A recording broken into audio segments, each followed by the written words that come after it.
coming up tonight on News Center Now. Maine is no stranger to immigration. We have a long history of it here, especially in Lewiston, city of textiles and shoemaking. Plus, we have great news tonight for men who work out kinda, sorta, every now and then when it's convenient, not too hard. Apparently, the dad bod is more popular than ever. This is News Center Now.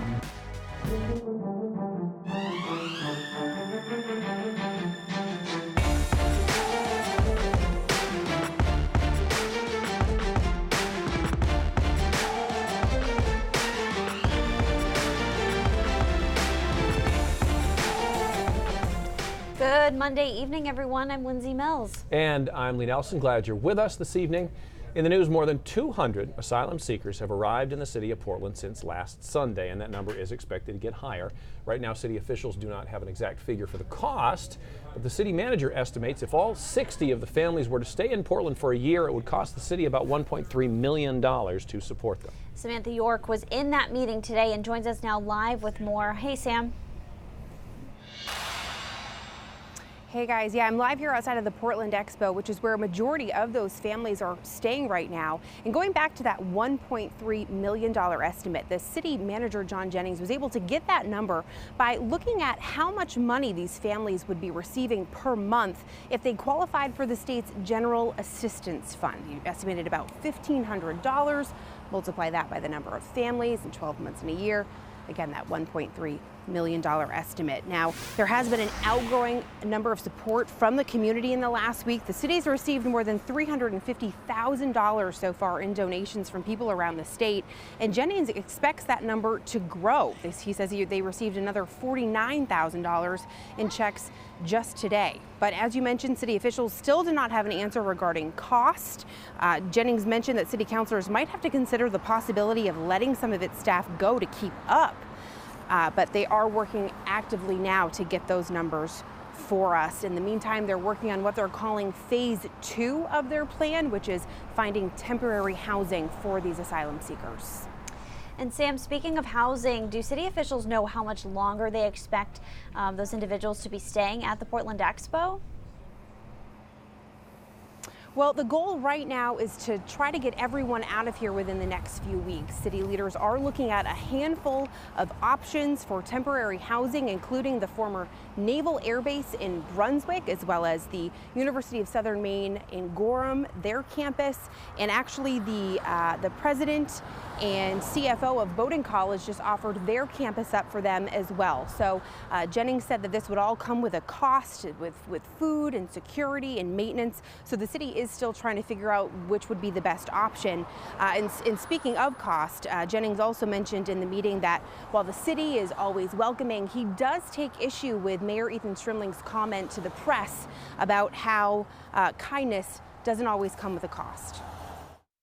I mean, I don't even begin to understand how you could make that statement. While it's wonderful to have folks come to the city, we have people who come to the city all the time that move here or whatever, but this is a subset of individuals that we will have to figure out a way to pay for. So there is a cost associated. Now, there are 2 meetings scheduled for this evening. One is in Westbrook, where city leaders there will be looking at if they will be helping Portland with these asylum seekers. There's also one here in the city of Portland tonight, where city council members will be discussing if they want to implement a cutoff date for helping these asylum seekers. And Sam, one more question. We've been flooded with questions and comments from people at home about this for about a week now. It sounds like you're working on trying to get some answers for those folks. Yeah, there are many people who are in support of these asylum seekers coming to Portland, but the big question that we've been getting from people over and over again is how are we able to take care of them when there are people in Portland and in Maine who aren't getting the help that they need? So what I'm working on right now is following the money. I'm looking at all of the statewide and citywide assistant programs that are available to people, whether it be for low-income families, elderly, veterans, asylum seekers, refugees, and kind of comparing them across the board to see how they rank. So we want to keep you updated at home that we are hearing your questions, we are hearing your concerns, and we're working as fast as we can to get those answers for you. Absolutely. All right, Sam, thank you very much. Now, of course, this is not the first time Maine has witnessed an influx of immigrants arriving from other countries. Lewiston especially has a long history of immigration, so we traveled there today to see what lessons Portland can pull from them in the days, weeks, and even years ahead. They say to truly understand someone, When we first started, it wasn't easy. you have to walk a mile in their shoes. Textiles made Lewiston and shoes made Auburn. Shoes, all sizes, colors, styles, are the main exhibit at Museum LA in Lewiston, many of which were made at the local mills. They didn't have enough workers to do things in those days. Many made by new Mainers. The new immigrants filled that spot. Rachel DeGrosserie is the museum's executive director. She says immigration is part of the fabric of the community. The French Canadians left Canada because the ground wasn't able to help them survive anymore on their farmlands. The Irish came because of the potato famine, and they were the first to come. But it has been by no means a fairy tale. It wasn't easy when the French Canadians arrived and the Irish had been here first, and they felt that we were coming to take their jobs, and there were big battles on the Main Street Bridge where they threw each other in the river. Then in 2005, she and her team felt compelled to create an immigration exhibit amid the tension that remained in the community roughly 3 years after the arrival of Somali immigrants. All these years later, The employers that I talked to, that most of them that have hired people, say they're really good workers, the new immigrants, and they're glad to have them. And if they didn't have them, like when we came, if we hadn't been here, there wouldn't have been economic engines of the mills and the shoe shops. and now a new immigrant wave to Portland. But the lessons learned, she says, from our own history remain.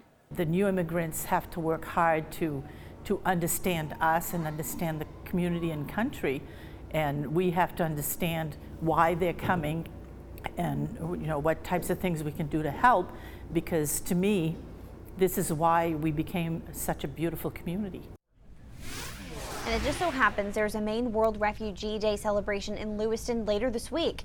It's happening Thursday, June 20th from 5 to 7:30 p.m. at Samar Payne Memorial Park, and it's organized by the Immigrant Resource Center of Maine.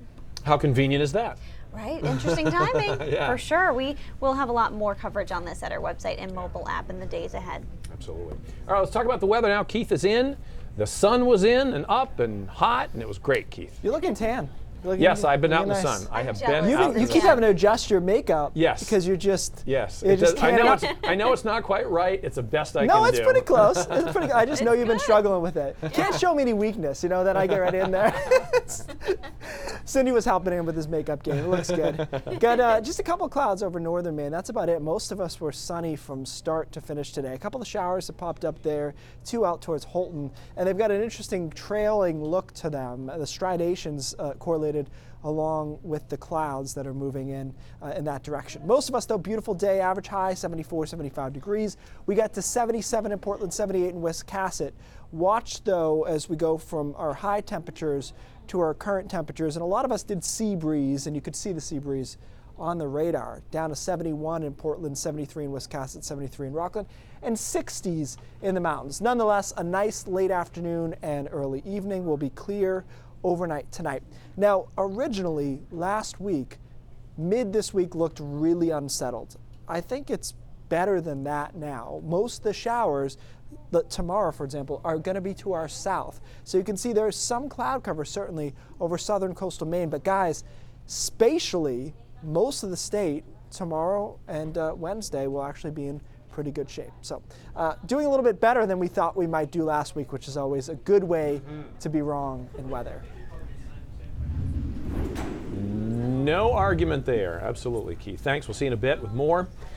In the news, closing arguments were abruptly postponed this morning in the trial of John Williams. Why? Well, Williams' defense attorney told us that proceedings were postponed because he is considering calling another witness who would counter the state's reconstruction of the shooting that killed Corporal Eugene Cole. Several jurors were turned away when they arrived at the Cumberland County Courthouse this morning. Williams is on trial charged with killing Corporal Cole last spring. All right, before we take a break, Governor Janet Mills has signed a law to ban single-use plastic bags statewide. We've got more details on News Center at 6. And up next, we're going to learn more about a group of kids who were able to make a restaurant think twice about their impact on the environment. Interesting timing for that story as well. And would you rent out your car to a stranger to earn a couple bucks? If you would, you're not alone. I actually have used this app. Have you? And it's very cool. Interesting. We'll talk about it coming up.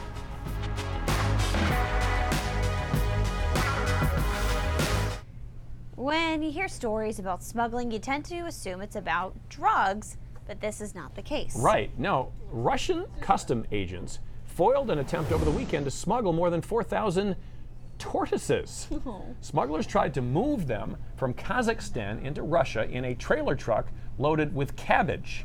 More than 300 species of tortoise and turtles are endangered, and while many are kept as pets, they are also used in traditional medicine, and they're eaten in Asia. And some parts of the world elsewhere too. You'd think this was a unique case, but a quick Google of tortoise smuggling finds more than 200,000 entries. Oh.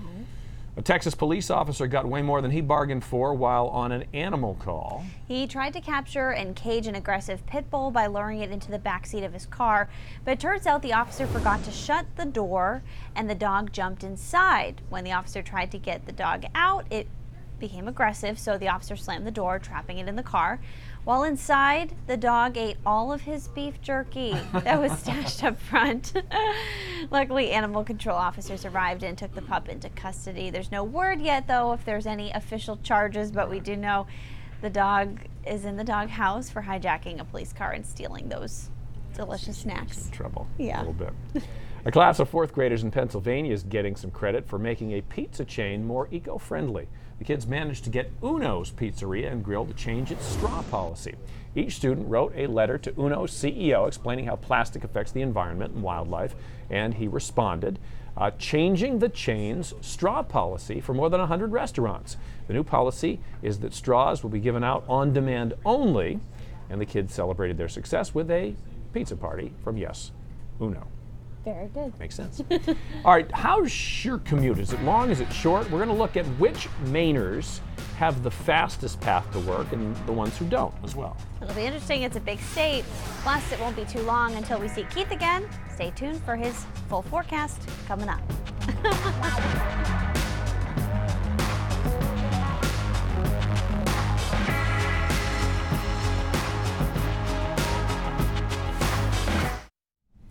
So we have results of a new study this evening that show that nearly half of all American workers are earning a little extra money on the side, a side hustle. One way they're doing that is renting out maybe your most expensive piece of property when you're not using it. Here's Chris Clackham. Either because they want to or need the extra money, a new Bankrate.com survey finds nearly 5 out of 10 workers hold down another job or have a side hustle to earn the extra cash. And what's quickly becoming a popular side hustle is what's called peer-to-peer car sharing. People who own cars and who don't really use them on a regular basis to be able to share them with others and earn money with their cars. Andre Haddad is CEO of the car sharing company Turo. It's been around about a decade and currently has some 300,000 people listing their cars for rent. Earning around $500 a month from sharing their cars with other neighbors or travelers who are visiting their town. So when I see a good side hustle, it's a no-brainer for me. Trace Manning of Charlotte signed up and listed his Escalade with Turo to supplement the income he gets from his full-time job. Turo will give you an estimated trip rate, and when I saw that it was over $150 a day, I was like, why not? Turo's cut includes insurance for both owner and renter, and like other car-sharing companies, offers dream car experiences for those who just want to ride in style. Chris Clackham, NBC News.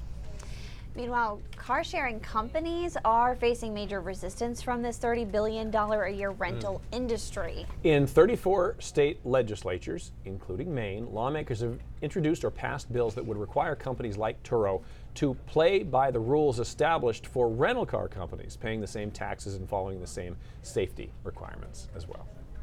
Very interesting. I can see the safety aspect of it. You know, making sure cars are in a certain condition and whatnot. But it's pretty How cool. do you feel about that? Yeah. Would you rent your car out to somebody else?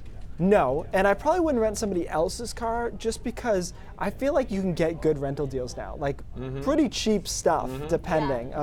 So I don't know. I mean, maybe you could change my mind. And I would never want like a fantasy car for a day. It's just like You wouldn't want my Lamborghini? no, no. You know, I just like I couldn't get into that for a day or two. No. It was a good last minute option the one time we used it. You know, we didn't have the foresight to plan ahead and rent a car. So after the fact we thought, oh, we need one. well, there Here's you the go. app. Yeah. There you go. Something know? as nice as the Buick, like my car, I can't have Right. anybody else. Right. You know, Everything else is a downgrade. Paula barely drives that. You know, Yeah. if she's got to move it in the driveway, fine. But, all right, highs today in the upper. I can do this because she doesn't watch. If she watched the show, I would never be able to get away with this. 81 in Freiburg, 78 in Lewiston. These are the high temperatures today. We did sea breeze, and so along the coast, we're back into the low 70s, but really, really comfortable stuff. You know, there are sea breezes that just crush the day.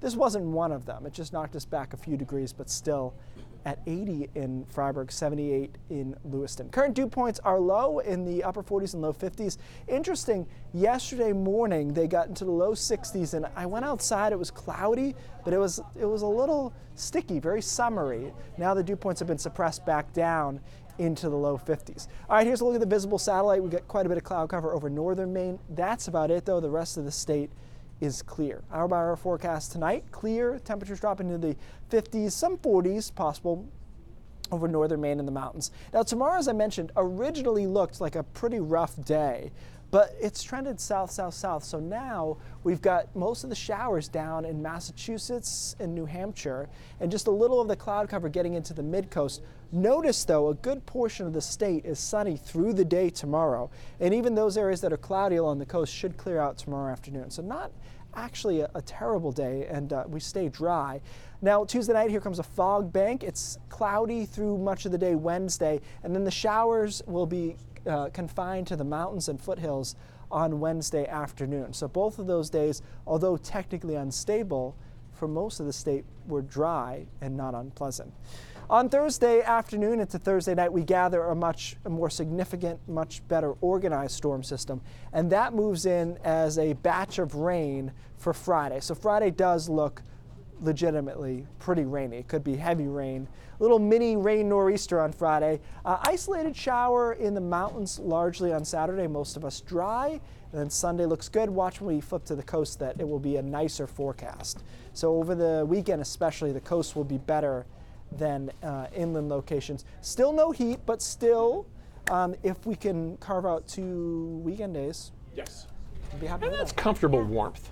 Yeah, and that's what we've been living at so far. Like I said, it was humid yesterday, but it wasn't sunny. Right. And that's kind of what we've been doing. It's Yep. been humid and rainy. Right. Yeah. Okay. Keith, thank you. NASA announcing it will be taking women to the moon by 2024 in a new mission called Artemis, named after the goddess of the hunt. Apollo is the name of NASA's moonshot program that 50 years ago this summer achieved the first lunar landing. NASA landed 12 men on the moon over 6 Apollo missions. For the next go-around, the space agency wants its moonwalkers to reflect today's more diverse astronaut corps, thus the name Artemis, who happened to be Apollo's sister. There you go. How bad or good is your commute to work? All right, the Census Bureau has actually released a list of the fastest and slowest commute times for Mainers.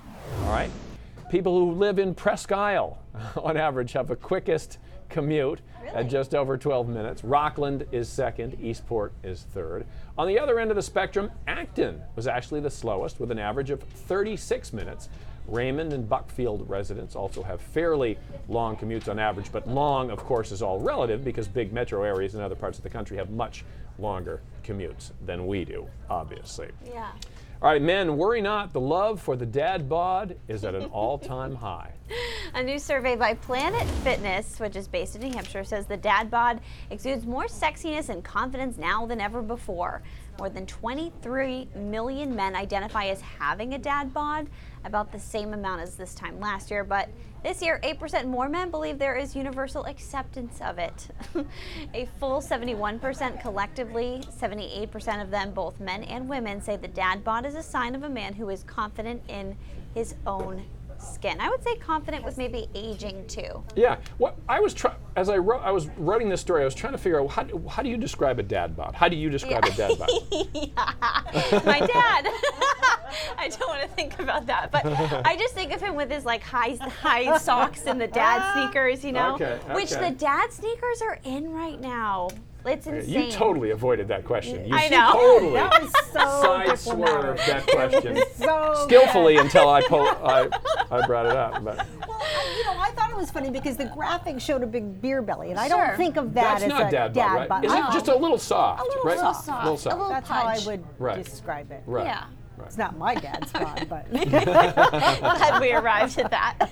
All right, guys. We got a lot more coming up on News Center at 5:30.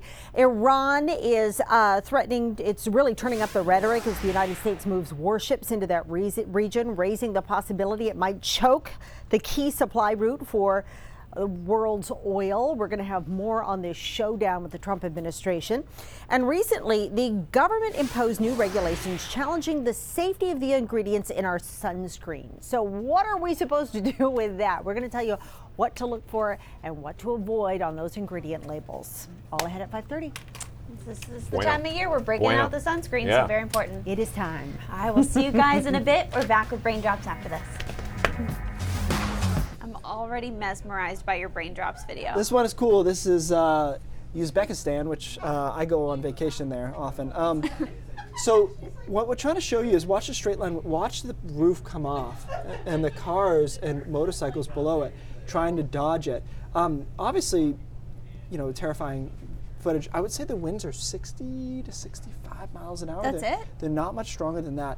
What I wanted to illustrate with this is, and you see this with tin structures sometimes, depending on the roof, if the wind gets under one side or under the roof in any way, whether it be the eave, now the roof is working against itself. So the surface area of the roof is amplifying the wind. It's just like a sail, right? A sail works because it's so large, there's so much surface area for the wind force to be applied to. That's exactly what's happening there. If you were able to put this sheet metal straight flat on the ground, the wind would never be able to move it like that. It's only because it's at an angle, it can get under it, create its own lift. In a long roundabout way, this is how sailboats work, and this is kind of how planes work too, is they create more lift proportional to the surface area. Obviously in this case it's a bad situation. But, it's interesting too because obviously the motorists and the vehicles have no issue right now, or it looks like they don't have a problem. But then the trees blowing in the wind, I don't know. Right, well, I guess you have no option but to keep going. Yeah. So I don't know if they knew what they were doing or just in shock out of it, but cool video nonetheless. Very cool. News Center Maine at 5:30 starts right now.